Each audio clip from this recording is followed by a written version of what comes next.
এই যে প্রস্তাব তার প্রস্তাবনা হয়েছে বলে রাজ্যের সার্বিক বিকাশের সাথে overall for the overall development of state এডিসির হাতে অধিক ক্ষমতা ও অর্থ প্রদানের লক্ষ্যে প্রস্তাবিত যে কনস্টিটিউশন অ্যামেন্ডমেন্ট বিল তার নম্বরও হয়ে গেছে 125 125 এর পরে আরো অনেক বিল এসছে ইভেন রেকর্ড টাইম পার্লামেন্টে পাস হয়েছে বাট ভেরি আনফরচুনেটলি 2019 থেকে আজকে 2023 about 4.5 years still it's there এখানে এই বিলে অংশগ্রহণ করতে গিয়ে কয়েকজন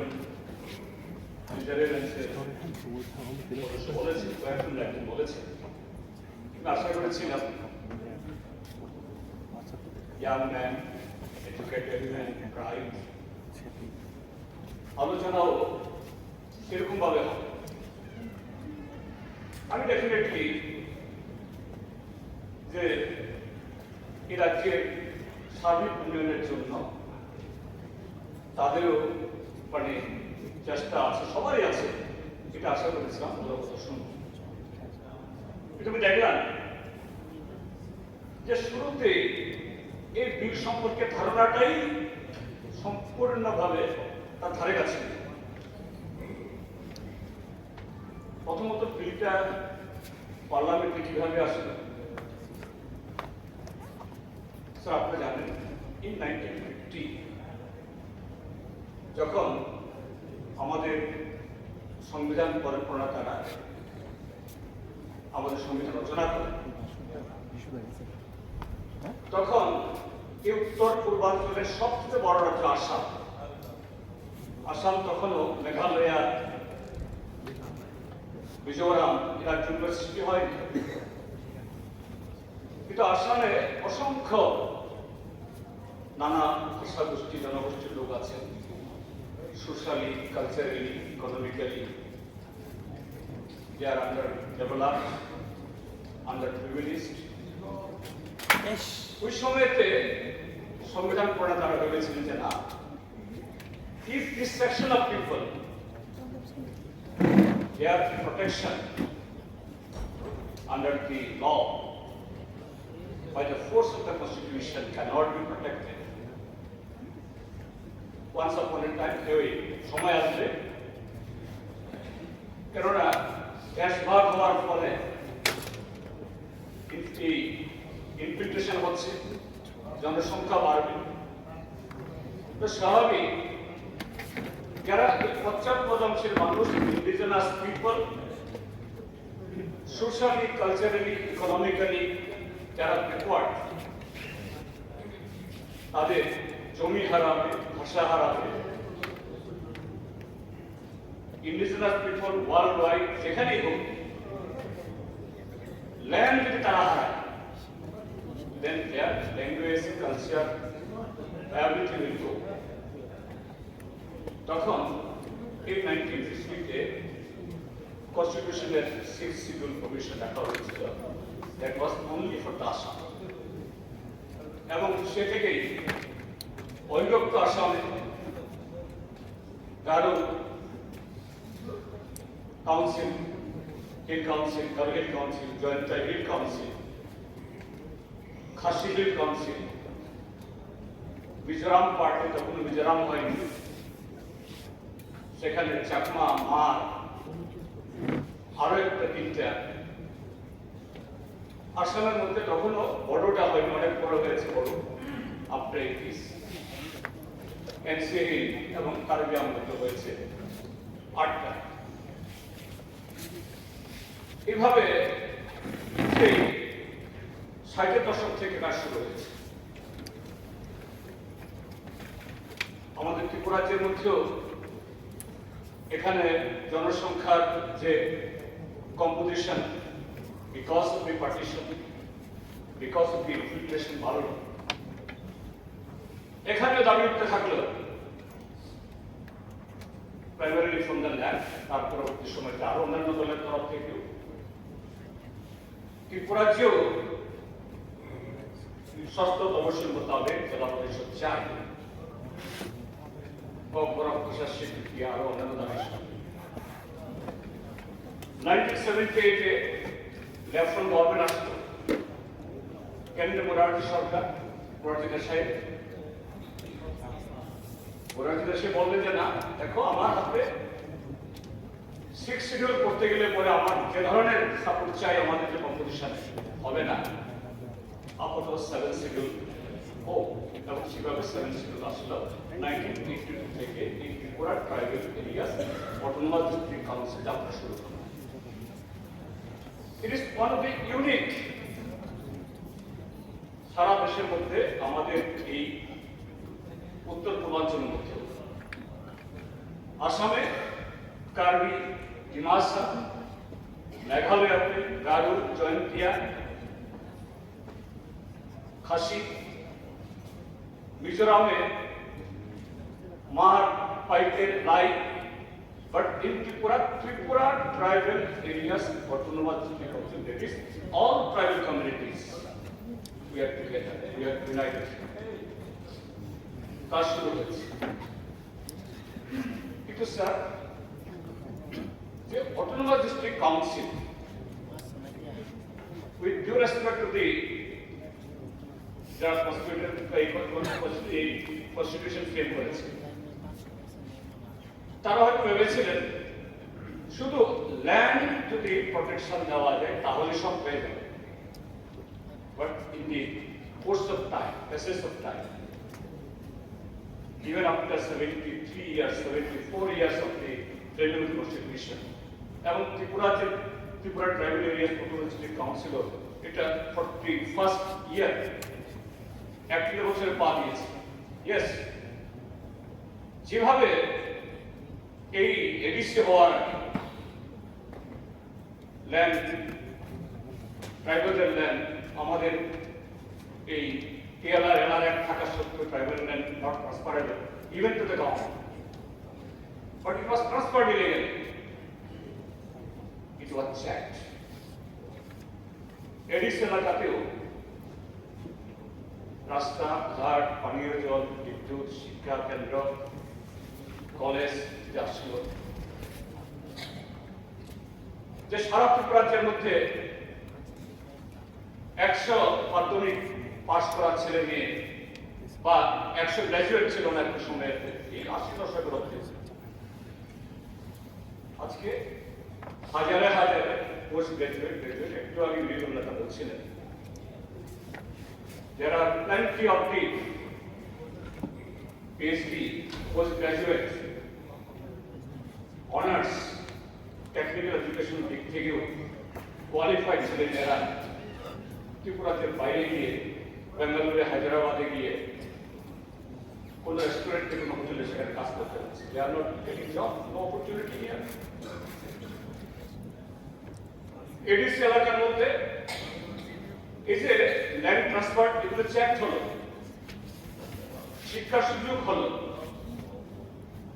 তারপর ফরেস্ট রাইট অ্যাক্ট হওয়ার পর যে রিজার্ভ ফরেস্টের কারণে ত্রিপুরাদের ট্রাইবেলদের এরকম সময়ে একটা অনাহারের মৃত্যু মিছিল হতো, এগুলো বন্ধ হলো, because now they have got the right of the land and on that land they are planting rubber and so many other cash crops. সবার না হোক, এটা একটা ভালো অংশের লক্ষ্য। আজকে এই 2023 দাঁড়িয়ে আমরা সবাই কি দেখছি, what our young generation they have been observing, where is my job, আমার ফিউচার কেন এডিসি এলাকাতে তার সার্বিক উন্নয়নে, why only out of the article 275, article 280, only from that proven fund will come, why not from the Ministry of Urban Development, Ministry of Commerce, Ministry of Finance, all other ministries, যে ministry থেকে রাজ্যগুলো, স্টেটগুলো, অন্যান্য এজেন্সিগুলো তারা পায় medicine. হ্যাঁ, সেখানে demand আছে, কেউ বলে ডাইরেক্ট ফান্ডিং, কেউ indirect funding. I will going to that details. এটা up to the central government. তো এই যে 7 শিডিউলে যাত্রা শুরু হলো ত্রিপুরা ট্রাইবাল এরিয়া প্রশাসনিক কাউন্সিল, 1985 এ এসে 6 শিডিউল হলো। আজকে এই যে অ্যাসপিরেশন, আকাঙ্ক্ষা, শুধু ত্রিপুরা জেলে না, আরো যে 9টি এডিসি, নাম ভিন্ন ভিন্ন। আমাদের এখানে টিটিএডিসি, অন্য জায়গায় অন্যরকম। বড়োল্যান্ডে তারা বলে বিটিডি বা বিটিসি। সমস্ত এডিসি থেকে আওয়াজ উঠলো যে না, আরো অটোনমি চাই, আরো অটোনমি দিতে হবে।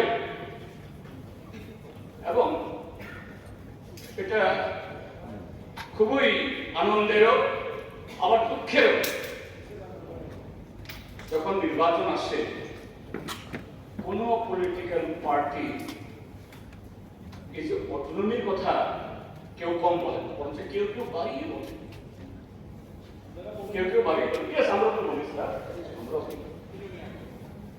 এবং আপনারা আপনাদের কথা বলি যে শুক্লার জন্য বসে আছে আইপিএফটির সাথে এই বেঞ্চে বা এই সরকার হয়েছে বিগত কাউন্সিল, যদিও ওই কি জানি ভীষণ ডকুমেন্টে নেই, কিন্তু একই মঞ্চে দাঁড়িয়ে মাননীয় প্রধানমন্ত্রী এবং তৎকালীন আইপিএফটির চেয়ারম্যান বা প্রেসিডেন্ট প্রয়াত মাননীয় এনসি বাবু বলেছেন, আমাদের সরকার তৈরি হলে পরে ত্রিপুরাল্যান্ড তৈরি হবে। প্রধানমন্ত্রী কিন্তু নাকচ করেননি। তার মানে indirectly that you also supported that. Sir, very important sir, আপনি অলওয়েজ তো মুশকিল হয়ে যাবে স্যার। স্যার, না একটা খুব ইম্পর্টেন্ট, এটা নিয়ে ত্রিপুরাতে বহু পলিটিক্সের আপ এন্ড ডাউন হচ্ছে স্যার। আপনার আলোচনা আমরা শুনবো আপনি বিশেষ করে স্যার স্যার স্যার বিশেষ করে রতন বাবুর বক্তব্য শুনবো একবার, তিনি কি বলেন স্যার। তো এখন এই যে এই অঞ্চলে, আমি শুধু ত্রিপুরার কথা বলবো না, গোটা এই উত্তর পূর্বাঞ্চলের যে দাবি, এটা আমি জানার জন্য বলবো প্লিজ, যে পার্লামেন্টে প্রথম এই বিল হয়েছে 16 লোকসভাতে। এই 16 লোকসভা পিরিয়ডে ফরচুনেটলি আনফরচুনেটলি আমি তখন মেম্বার ছিলাম, অন 6 ফেব্রুয়ারি 2019 রাজ্যসভা থেকে ক্যাবিনেট। লোকসভাতে 16 লোকসভাতে এটা আসেনি, রাজ্যসভাতে হয়েছে। অন 19 ফেব্রুয়ারি 2019 রাজ্যসভা এই বিলটা পাঠিয়ে দিল standing committee, home affairs standing committee. কবে? ফেব্রুয়ারি। ভোট হয়ে গেল এপ্রিল-মে। স্যার, যদি সরকারের যদি ভালো ইন্টেনশন হতো, এখানে বলা হয়েছে আমাদের পজিটিভনেস, আমরা চাই ইটসো। কোন কোন বিল সকালে টেবিল করে বিকালে পাস হয়ে যায়। উত্তর পূর্বাঞ্চলে এই যে আজকে মণিপুর যে আছে চলছে, এগুলোর কারণ আমি যাচ্ছে না সেদিকে। কেন কেন অশান্তি? এবং ঠিকই বলেছেন এখানে মাননীয় চিত্রবাবু এবং মাননীয় জননেতা, ওয়াই এই যে ত্রিপুরাল্যান্ড, গ্রেটার ত্রিপুরাল্যান্ডের স্লোগানগুলি উঠতে বাধ্য করে কেন? Due to the apathy of the central government. এবং সেই জায়গায় স্যার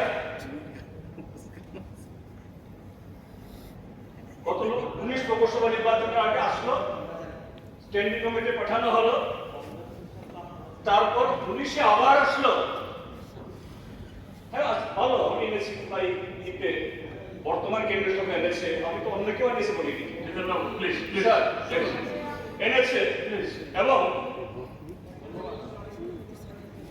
এতে এই যে স্ট্যান্ডিং কমিটি আনন্দ শর্মা কংগ্রেসের এমপি তার চেয়ারম্যান হিসেবে এই স্ট্যান্ডিং কমিটি এই অঞ্চলের 4টা রাজ্যে যে এই এডিসি সব স্টেট গভর্নমেন্টের সাথে কথা বললো, এই রিপোর্ট স্যার ওয়েবসাইটে সবটা আছে এবং ত্রিপুরা রাজ্যের সমস্ত stakeholder, state government, dividend এই government, IPFT, Tripura Motha, CPI এবং অনেক এনজিও, শিলংয়ে মিটিং হয়েছে, গুয়াহাটিতে মিটিং হয়েছে, দিল্লিতে মিটিং হয়েছে, উই রিপ্রেজেন্টেড এই স্ট্যান্ডিং কমিটি। এটা 5th March on the same day রাজ্যসভাতে 5th March 2020 এবং on the same day 5th March 2020 Rajya Sabha এবং লোকসভাতে প্লেস করে। এরপরে তো কোনো আর কোনো কমিটিতে এগুলা রেফার করা হয়নি, কোনো স্ট্যান্ডিং কমিটিতেও যায়নি, সিলেক্ট কমিটিতেও যায়নি, সাবজেক্ট কমিটিতেও যায়নি, কোথাও হয়নি। ওয়াই? মার্চ 5th মার্চ 2020 থেকে আজকে 2023 সালের আজকে জুলাইয়ের আজকে 7 তারিখ না 7 তারিখ, এই সময়তে কত বিল পাস হয়ে গেছে 125তম বিলের পরে। তারপরে বলছেন আমরা এই পজিটিভ, কিসের পজিটিভ? উত্তর পূর্বাঞ্চল এবং ইন্ডিজিনাস পিপল এবং সে এলাকার মানুষের আর্থ সামাজিক সাংস্কৃতিক যুব সম্প্রদায়ের কাজ সম্পর্কে এই গভর্নমেন্ট কত উদাসীন, reluctant, how they treat us.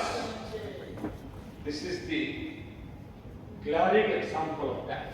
Okay, ঠিক আছে। তো এই জায়গায় আমাদের প্রস্তাব কি? আমাদের প্রস্তাবটা হলো যে রাজ্যের সার্বিক বিকাশের স্বার্থে এডিসির হাতে অধিক ক্ষমতা অর্থ প্রদানের লক্ষ্যে প্রস্তাবিত reconstitution within the bracket 125th Amendment Bill 2019 অবিলম্বে সংসদে পাস করা অনুরোধ আমরা করছি। ঠিক আছে, না ঠিক তো আছে বললাম, কিন্তু ওখানে বলছেন যে আমরা সমর্থন করতে পারি না, এই না সেই না, আলোচনা তো হবে স্যার। স্যার শুনুন, এবং কেন এই যে উনি যখন বললেন আজকে কেন এডিসি কর্মচারী বেতন পায় না, কেন 2 বছরে ভিলেজ কাউন্সিল নির্বাচন হয় না? হ্যাঁ, এই হাউসে দেখুন মাননীয় স্পিকার স্যার আছেন, সেক্রেটারি আছেন, there are number of resolution from this house, number of resolution. ওই রতনবাবু আছেন, এই হাউস থেকে অসংখ্য রেজলিউশন গেছে, ত্রিপুরা সরকার থেকে রেজলিউশন গেছে। আমি চ্যালেঞ্জ করছি, আমি তো বলছি এখান থেকে রেকর্ড না সুপারিশ আমরা অনুরোধ জানিয়েছি। আপনি বলছেন যে অসংখ্য পাঠিয়েছি, কিন্তু কখনো পেন্ডিং বিলের ব্যাপারে কোন সময় কেন্দ্রীয় সরকারের অনুরোধের প্রশ্ন উঠে না, পারা যায় না। আপনি মেম্বার অফ পার্লামেন্ট ছিলেন, রাজ্যসভা একটা বিল পেন্ডিং, এর মধ্যে 1143 কোটি 16 লক্ষ কোটি টাকা রাজ্য সরকারের বিভিন্ন দপ্তর সরাসরি টিটিএডিসিকে প্রদান করে এবং 8,805 কোটি 8 লক্ষ, অর্থাৎ এই টাকা রাজ্য সরকারের বিভিন্ন উন্নয়নমূলক দপ্তর টিটিএডিসি এলাকার বিভিন্ন প্রকল্প কর্মসূচি বাস্তবায়নে দেয়। আমাকে আরেকটু শেষ করতে দিন, আরো আছে অনেকগুলো। টিটিএসি এলাকার বিভিন্ন উন্নয়নমূলক প্রকল্প কর্মসূচি অগ্রাধিকারের ভিত্তিতে যে বাস্তবায়নের লক্ষ্যে রাজ্য সরকারের বিভিন্ন গুরুত্বপূর্ণ দপ্তর যথা সমাজ শিক্ষা ও সমাজ কল্যাণ দপ্তর, জনজাতি কল্যাণ দপ্তর, বন দপ্তর, পূর্ত দপ্তর, শিক্ষা দপ্তর, তথ্য প্রযুক্তি দপ্তর, সড়ক পরিবহন দপ্তর, উদ্যান ও মৃত্তিকা সংরক্ষণ দপ্তর, খাদ্য দপ্তর 2021-22 অর্থ বছরের তুলনায় অধিক পরিমাণ অর্থ এই 2022-23 অর্থ বছরে ব্যয় হয়েছে।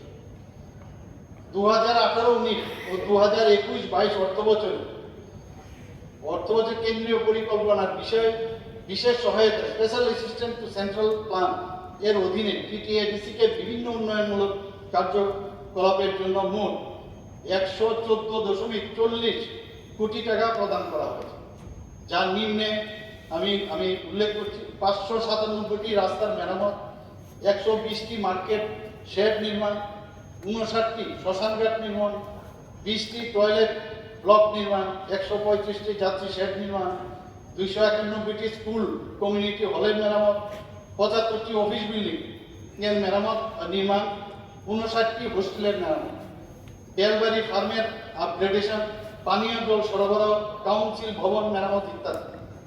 এছাড়াও টিটিএডিসি কে 2022-23 অর্থবর্ষে স্পেশাল অ্যাসিস্ট্যান্ট ক্যাপিটাল পরিকল্পনার অধীনে কুমলিংয়ে এবং পদ্ম বিলে সিনথেটিক ফুটবল মাঠ, মাদক পুনর্বাসন কেন্দ্র স্থাপন, টুরিস্ট কটেজ স্থাপনের জন্য মোট 15.64 কোটি টাকা প্রদান করা হয়েছে।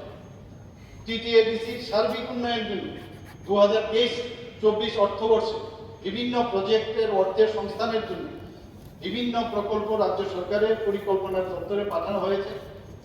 সেগুলো হচ্ছে number 1 project under NAC scheme 214.62 কোটি, সুবর্ণ জয়ন্তী ত্রিপুরা নির্মাণ যোজনা 30.48 কোটি টাকা, স্পেশাল অ্যাসিস্ট্যান্ট ক্যাপিটাল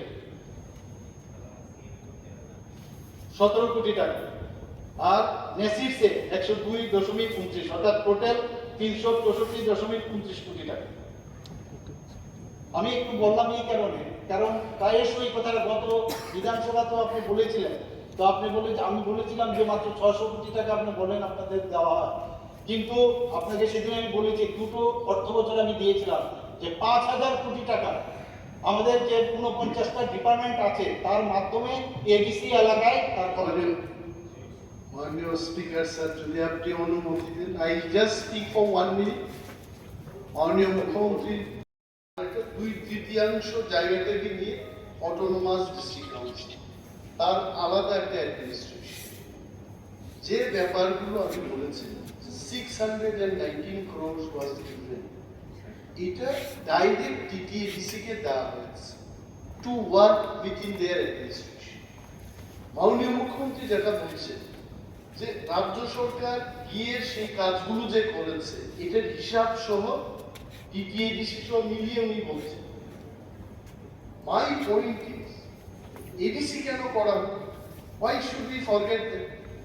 রাজ্য সরকার এখান থেকে বসে সবকিছু ওই এলাকায় করতে পারছে না বলে আজকে থেকে 38 বছর বা 39 বছর আগে টিটিএডিসি গঠন করা হয়েছে।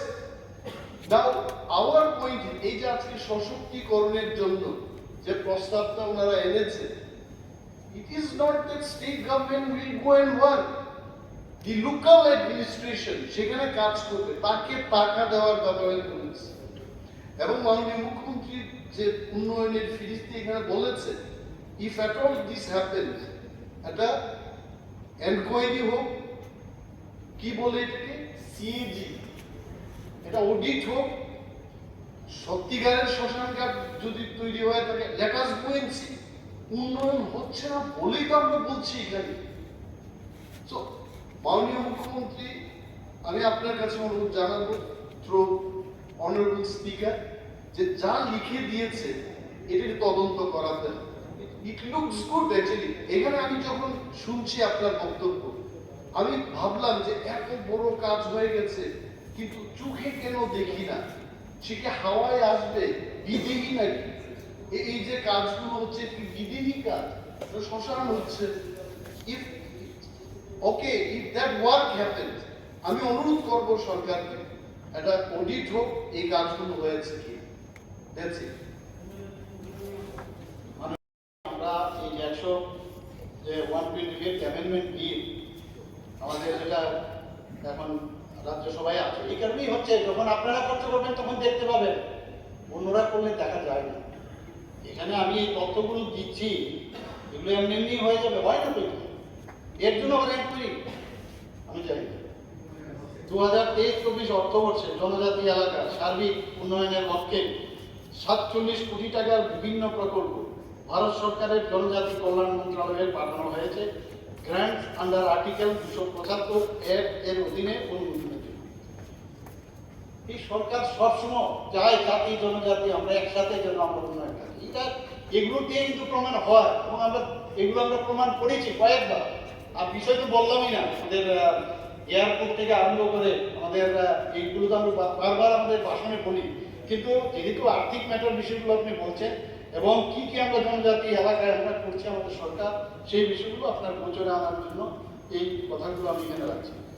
আপনি জানেন যে শিক্ষার বিষয়ে প্রথম থেকে দ্বাদশ শ্রেণী পর্যন্ত যে পাঠরত ছাত্রছাত্রীদের ছাত্রাবাসে বোর্ডিং হাউস যে স্টাইপেন্ড পায়, সেটা আমরা 25 টাকা থেকে বৃদ্ধি করে 80 টাকা করেছি প্রতিদিন।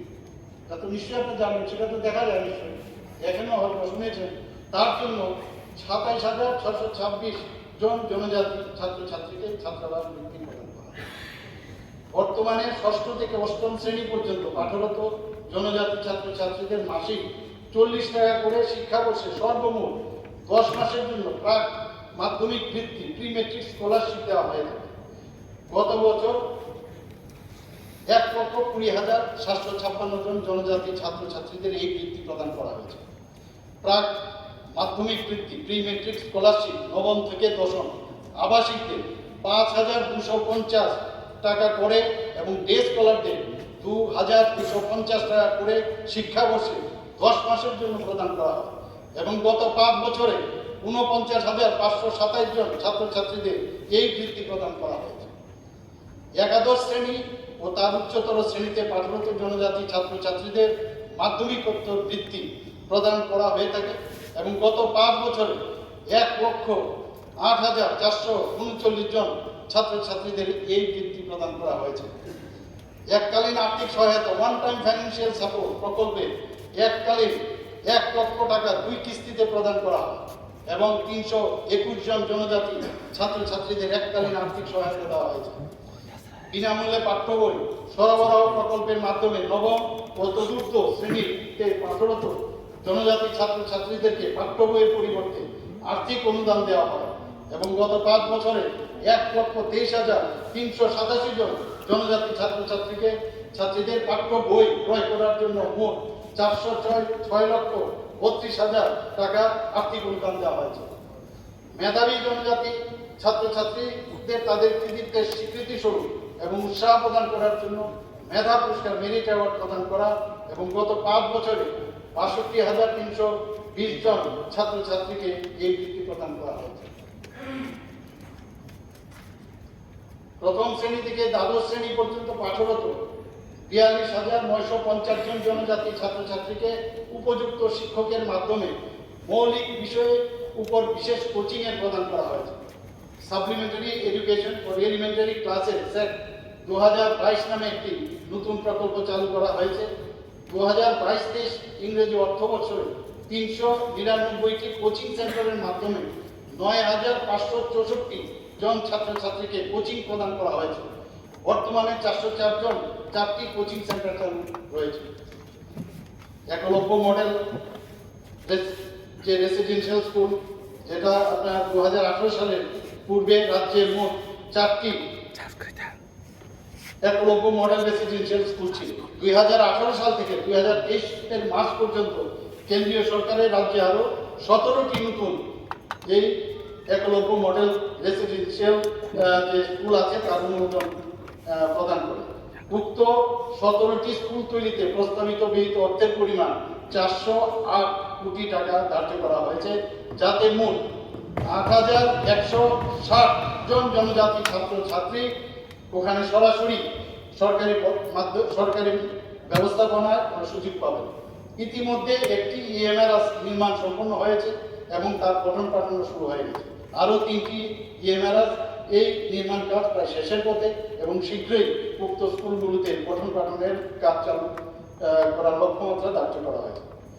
জনজাতিদের বিশ্রামাগার নির্মাণ, বনধন বিকাশ কেন্দ্র স্থাপন, আমি ডিটেলসে আর যাচ্ছি না, খালি হেডলাইনগুলো আপনাকে বলছি যে জনজাতিদের জন্য এই সরকার কি কি করছে। মুখ্যমন্ত্রীর আবাস মিশন, ত্রিপুরা তপশিল উপজাতি সমবায় উন্নয়ন এবং বনাধিকার আইন 2006 বাস্তবায়ন, জনজাতিদের এলাকার উন্নয়ন।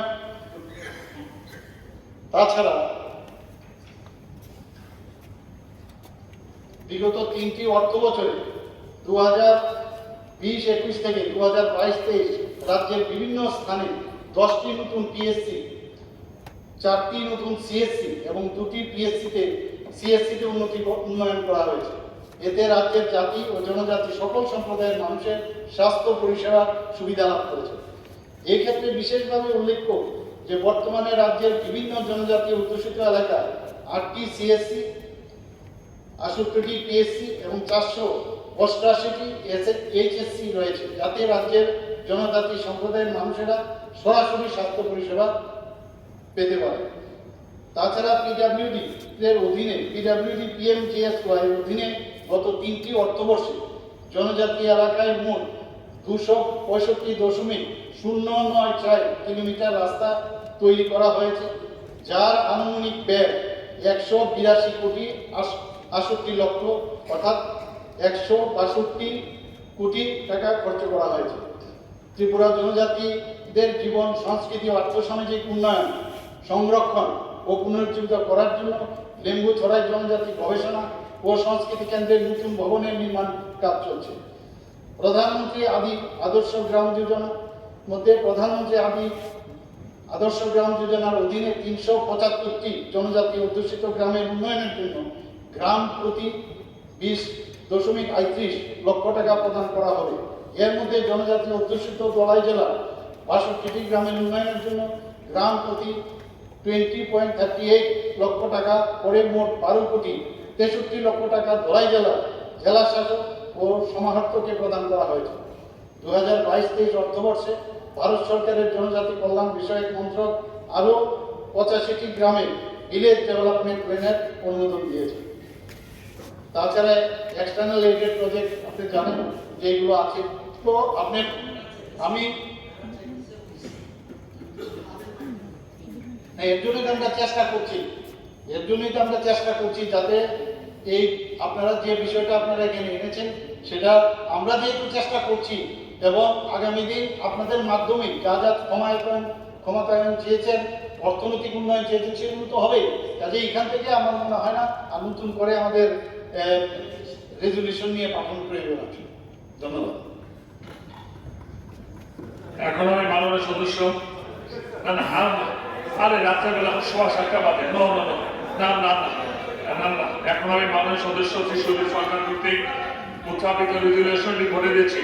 রেজুলেশনটি হলো রাজ্যের সার্বিক বিকাশের স্বার্থে এডিসির হাতে অধিক ক্ষমতা অর্থ প্রদানের লক্ষ্যে প্রস্তাবিত The Constitution of the Bracket 125th Amendment Bill 2019 অবিলম্বে সংসদে পাস করার জন্য ত্রিপুরা বিধানসভায় কেন্দ্রীয় সরকার নিকট অনুরোধ জানাচ্ছে।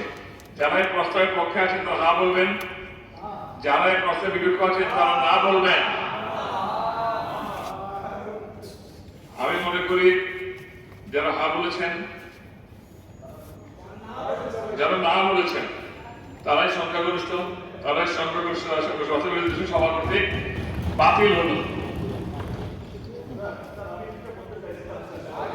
আরে জিতেন বাবু, এখন আমি মাননীয় সদস্য শ্রীমতী স্বপ্না দাস পাল মহোদয়কে অনুরোধ করছি ওনার রেজলিউশনটি সভায় উত্থাপন করে আলোচনা শুরু করার জন্য। Taban paglag tinugan. Ana pesh আমি আমার যে প্রাইভেট মেম্বার যে বিষয়টি